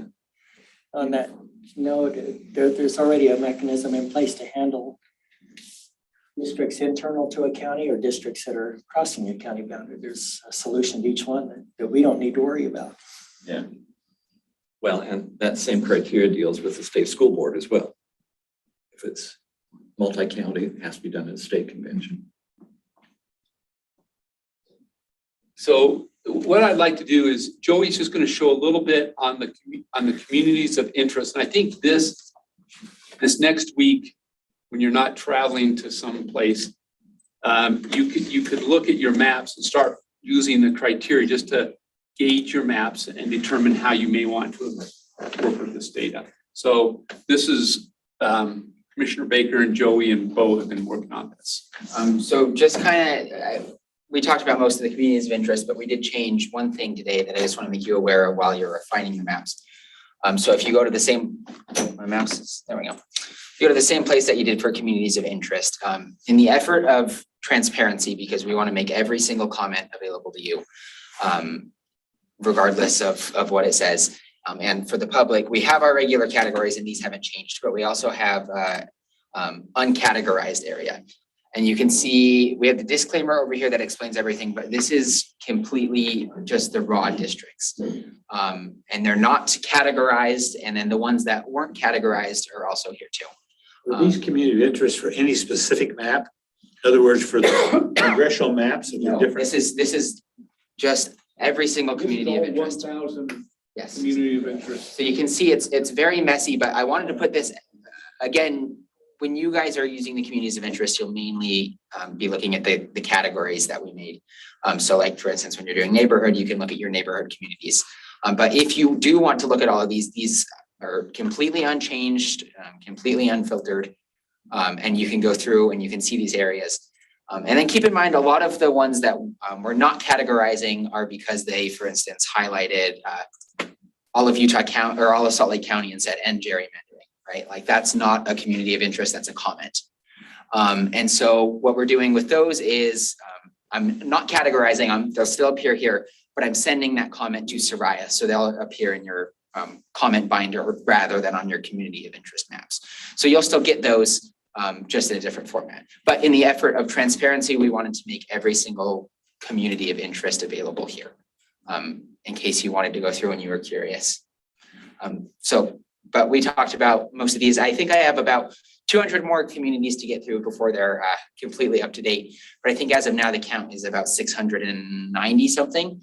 And then Better Boundaries has another big batch coming in. So lots of communities and they're updating constantly. So I really encourage you to go and look through these. Again, you can click and familiarize yourself with them. So yes. Let me tell you my problem that I had when we were in Heber City. We had the mayor of Park City stand up and say, we're not connected to the East Summit County. We need to have our people west. We're more connected to Salt Lake. And then somebody else, I don't know who the woman was, but she certainly seemed articulate. She said, no. We are tied together. We have a lot of people working. And so I sit and listen to this. Who do I believe? I mean, that's part of the problem. And so comments like that, for instance, if they highlighted all of Summit County and they said Park City needs to be with Salt Lake, that's not a community of interest. And so something like that isn't going to appear on your map because that's a comment rather than, so the purpose of communities of interest is for someone to describe something. So they say, the boundaries I drew is my ward at my local church. And we go to activities together and we shop together and our kids go to the same school. That's the definition of a community because it's describing where they live. Whereas someone saying, I, as living in Park City, want to be with the Salt Lake Congressional District, that's a comment. And so that's not going to appear on your community of interest maps at all. Rather, they'll come in your comments binder and you can weigh what's more important to you as the commissioner. We have the wisest people here to figure out to cut the baby in half, so we're not worried about you getting conflicting stories. Cut the baby in 10 pieces. Okay, well, yeah, either way, we're confident that we can give you, the public can give you conflicting information and you're going to come up with the right solution. Anybody have any other questions about the communities? I know we covered it mainly last week. I just wanted to show this to you in case any of you wanted to look at You're this. gonna be able to overlay some of the broad communities of interest over the house districts, because that's where we're cutting finer lines. Yeah, so I wouldn't overlay any of the raw communities, but, oh no, I think I exited it out. And I can show that just really quick. Of course, what we're doing is we're taking that train wreck of lines there. We're first categorizing them. And from there, we're looking for the hotspots within each category. So the hotspots will appear as a darker blue, where the most people agree that there's a community in a given part of the state. So we can overlay that as we're making house maps. Oh, I have this pulled up here. I'll just give you a quick The demonstration. idea is to turn it on and off as you're going through your congressional or your senate or whatever. And you Turn can it weigh on. that if you want to change something or don't, but if you look at it and say, you know, we could adjust that to maybe include this, that, I'm not saying it's the criteria, it's one that you could allow yourself Yeah, to. it would be nice to know, for example, that we're, obviously we have to cut West Jordan into So for instance, this is, Valley into several districts. Where does it make sense to cut that line? so I've taken the current house map right here and I've overlaid the neighborhood. And so you can do this with all 9 categories, but I've overlaid the neighborhood community. So these are people that have described their neighborhood. So for instance, if I'm trying to, and we can mess with the transparency, I know it's a little dark right now, but for instance, if I'm trying to draw a line here, I can click. Oh, I guess I can turn that on. But once we mess with the layer a little bit, you could, for instance, come over here and you can see where there are more densely populated. Like you can see this is we've gotten a lot of submissions from the avenues. And so you can see that the avenues are in a really dark blue. Folks in the avenues are saying, don't split us up. And again, you may see There's a that, lot of people there saying, don't split us up. Where And the so- darkest areas are. right? If I come to this map, then you can go through and you can see this person described the avenues, and you can see in depth described what their neighborhood was like. But you can see that in this legend, that means over 20 people described this area as their neighborhood community of interest. And then when we overlay that on the map. Is there a numerical threshold or a numerical cutoff in any of these? No, as the numbers increase, then we keep increasing The darkness. the darkness. So you may have just one and it's real light, so you may, That's one person? and you can worry about whether that's meaningful. But then when you see 20 and it gets really dark and I think when you're doing those cleanup and tweaking there, you're gonna say, okay, I'm gonna try to keep that. You could say, I'm gonna try to keep that more together and take it from the lighter blue area. Right. So for instance, If you choose to. this white right here is just one person who has put this as their community. Whereas if we go into the dark blue, that means over 20 people have this area. in So their that's the community. avenues up there. Am I assuming if you're going down the other dark blue, that's would be Sugar courthouse area? probably? That's- Yeah, that looks like Sugar House area, and we've gotten a lot of submissions from Sugar Sugar House. House. Well, it's not Liberty Park. And so for instance, when you're drawing, you could see that Sugar House. the line between District 28 and 25 in the current house map divides right through that area that a lot of people have described. So again, this isn't like forming the maps, but you can use this as a tool. If you're trying to figure out where to draw the line, you can look at individual communities, or you can look at them where they're most densely Commissioner congregated. Hilliard, then Commissioner Durham. I saw in some of my comments, it appeared by the last name, it was a husband and a wife, said separate comments, exactly the same thing. Would that count as two people, or would you say, hey, wait a minute, they ought to be just one? And our kind of policy when we started the communities of interest was you're allowed to submit as many different communities of interest as you want. And if you have somebody in the same household that also wants to submit that same community, then you can. So for instance, if a husband and wife submitted two separate communities, we would keep both of them. But we also run a process in ArcGIS Pro to check for duplicates with the same geography. That way, one person isn't describing their community of interest 2 or 3 times. We are watching for people who are trying to stuff the ballot box in So, this yeah. process. I do. And that was only Chicago. Commissioner Durham.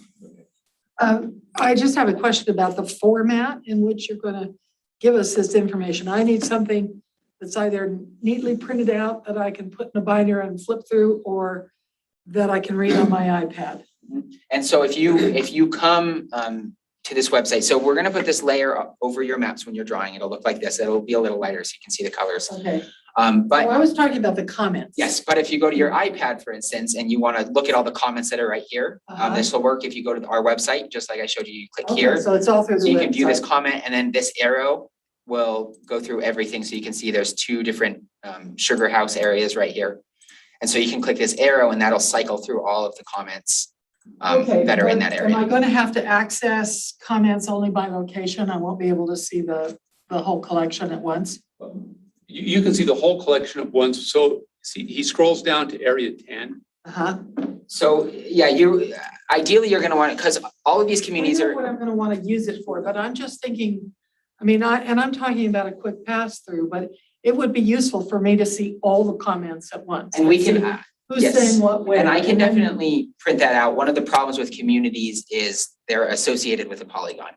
And so Okay, I could print out a table with all the comments. That would be something I could do. But you might have a hard time viewing geographically where that stuff is. yeah, okay. And if you wanted No, a specific. I'm interested in the geography, obviously, for map making purposes. For general education, I'd sort of like to see what Yeah. people are saying all over this. So I can definitely do a printout of just every comment. Thank you. That's definitely something. I Thank can do. you. And we're adding that to your binder. So you should have all those on the very back end of the binder. That's great. So just for me again, I apologize. If you're going back to the avenues, community of interest up there, I'm making the assumption, the bottom line is South Temple. And then you're going up to City Creek. How many people what is the total number have identified that as a community of interest? How many people does that represent? So if you look at that legend, that means a number greater than 20, and I can mess with it. I know a number greater than 20, that's subjective, and I'll mess with the legend a little bit to make that a little bit more legible. But that means a number greater than 20 have encompassed this area. And so something to keep in mind is, for instance, if somebody but if somebody put all of Salt Lake County in there, that would also count. Yeah, but I just want to know, we're just a raw figure. I realize I'm asking the wrong question. It's unfair. But are there really like 20 people that said that's our community? Only 20 people in the avenues that said that's Yeah, our I mean, community? is it 20, is it 30, is it 40? 400. It's And 20 people agreeing on the same geographic chunk of land in the darkest blue. If you go to the next layer of blue, now we're talking, we're adding another 15. Okay, but I If you go to think, the the next question is, layer is there a possibility it's much more than 20? yeah, so you need me to fix the legend to say exactly what that number is rather than greater than 20. Or at least have a way for us to click on that dark blue and tell us that it's 50 people or. Or 21? Well, I think that Judge Thorne was giving the right question. Is that 20 people or 400 people? If it's 400 people, You pay attention. if it's 20 people, Not so much. Yes, and as I've been adding them, because originally it was 5 was the biggest number, and then I moved to 10, and then I moved to 15, and as I add them, there's 20. So I'll work with Commissioner Baker to fix that legend and get a more accurate count for areas. and then I'm looking at the Sugar House thing too. Am I assuming that that's roughly like 13th East to State Street or 13th to 7th? Is that what they're talking about? No, it would be 13th to, what would it be, 21st? 20, well, no, it goes a It's little farther 2100 up. south. Yeah. 21. The Okay, 9th to 13th, it looks like. 13th to No. the east 1700 south is is the south boundary. of the darkest part. Okay, the west boundary, Looks like 900. 9th east. Yeah, that's. Oh, that's that's- right. So I think these are guides to put in with all your other criteria. You have 9 criteria, and one of your criteria is communities of interest. So this is how we're quantitatively giving you what we've got, what Right. we receive. And it's important to know that these aren't, a lot of these, the communities of interest were built to show areas that people agree on, like Commissioner Baker said, rather than like specific comments on redistricting as a whole, rather areas that we need to focus and pay special attention to when we're Yeah. districting. Are you able to overlay cities on top of this? So Yeah. people are basically saying, never mind the city lines. We're on both sides of this. Communities, yeah. Right, Well, and so you can weigh that if it's, this one I think is fully within the city of Salt Lake. Yeah. But there's Yeah. a few that maybe go outside of that, but this would give you some guidance as you, because I've noticed each group, as they've gone in to try to get numbers to the right number, they have to start picking along the edges. And this could give you guidance not to pick into this area, to kind of preserve these areas. So I think these can be valuable for you as you start doing your refinements in your process. It's intended to be very generalized. Right. It is not intended to be a highly refined, statistically accurate GIS layer. It's just a guide as Public comment is never statistically, it's general. Yeah, I think the concern for us that some of these questions are reflecting is that we need to know how to use it. We need to know whether this is overwhelming support for the consideration and attention to be paid to a community of interest, or is this a handful of people who feel this way? Because that makes a difference into how we want to use it. So that's, I think, why we keep. I want to see, Pushing on I this want one. to see the Provo neighborhoods, if they really believe themselves in neighborhoods. Yeah, isn't that something? That's my concern too. I found over the years that certain groups can get together and swamp you Yeah. with emails. Then you think, my gosh, the whole world's this way. And then you really look into it and you find out it's about 4 or 5 people with 20 friends and they're just swamping you. The other thing, I made a really bad mistake one time. I made a comment on the news.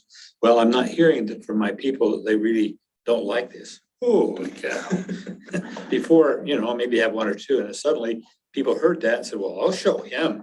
And so I think if you let people know that this is going to really factor, you may have people organizing in groups and saying, we want to make sure that this happens or that happens. And we're watching it closely, and if we start seeing some of those things, that's why if you look at the unfiltered comments on the bottom, number 10, those are comments you're seeing not filtered in to the maps, because we're already going through a screening process to really understand what we're getting. So what we're saying is the commission has access to all 600 or 1,000 comments, but we're taking the ones that we feel confident mean something to somebody. And then you need to weigh in if you want to use it and how you would want to use it. And it's also important to know that we have about 1,000 submissions for communities of interest. Because if it was like 150 of them were from the avenues, that would definitely raise eyebrows, but we do have about 1,000 communities of interest submissions. Kids. Do you have a comment, Commissioner Reed? Are there other comments, questions? I know we want to do two things before we finish. One, I want to invite anybody, we've got a few folks online, want to see if any of them have an interest in sharing public comment. If anybody online has a comment, just raise your virtual hand.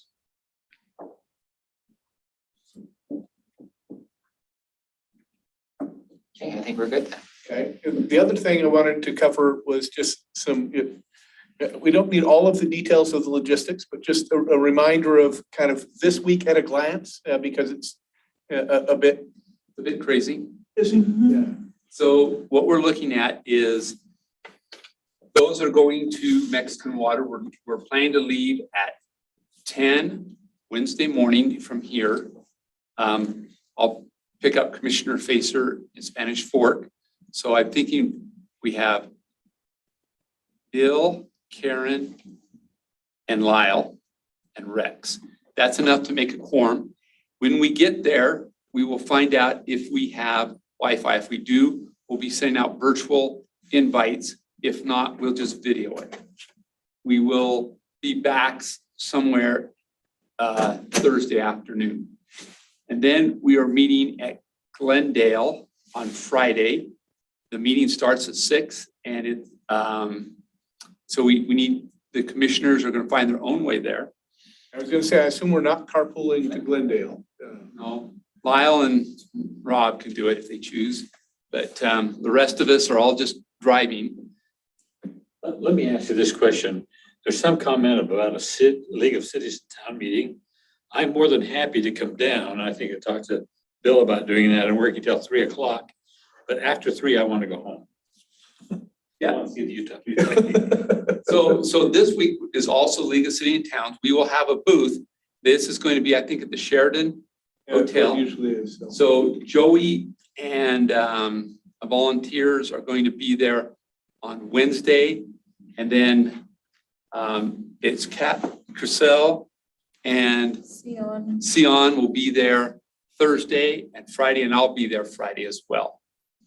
Until any of us, I mean, anybody's welcome. So we haven't assigned you, but I think any of you would add the star power. So it'd be great to have you there. I'm looking at people. They have really good hair. That day, is that right, Bill? Will you be here Friday? Friday afternoon. I'm looking at most of you thinking if you're not traveling or in a hearing, you're probably mapping. So Mapping or napping? no, mapping, map refining, looking at all the data. I'm not trying to schedule your life for you, but I think that's what You're happy to. yeah, I'm happy to do it. So I'm seeing people come in today, tomorrow, and Friday. Most of our staff's going to be gone Thursday and Wednesday and Thursday, so probably no mapping during the middle of the week. So Yeah, I'll be in the car. it's not like you're not doing anything, you're just not mapping.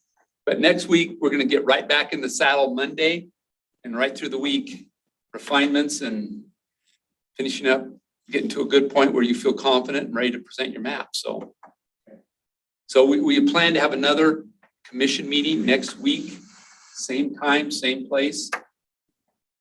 And we'll send out invites and invite you all back. And we'll be doing a similar exercise with the congressional and the school district maps. Cassidy, she'll be nice to you then.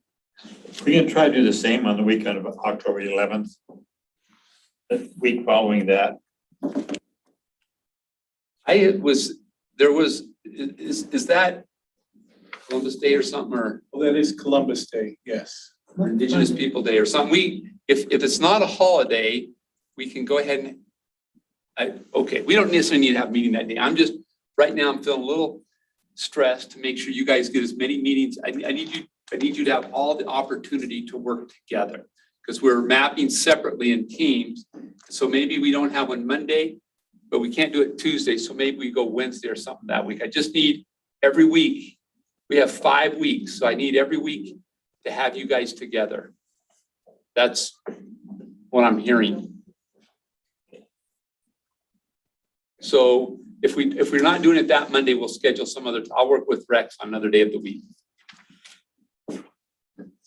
Any other issues, please? One point, I wanted to introduce Jackie Rosen. I failed to do that. She's a law student at the University of Utah, and she's doing an externship with our firm. She's got some great political experience, has been a great asset, and has about 200 hours to give to us for free, which is That's a deal. what Thank you. allowed, so she's gonna be a great resource for us, and she'll be coming to some of the meetings, and we'll have me on the cell phone. So if you have any legal questions, she's also a resource for you as well. Just glad to have her part of the team. Thank you very much.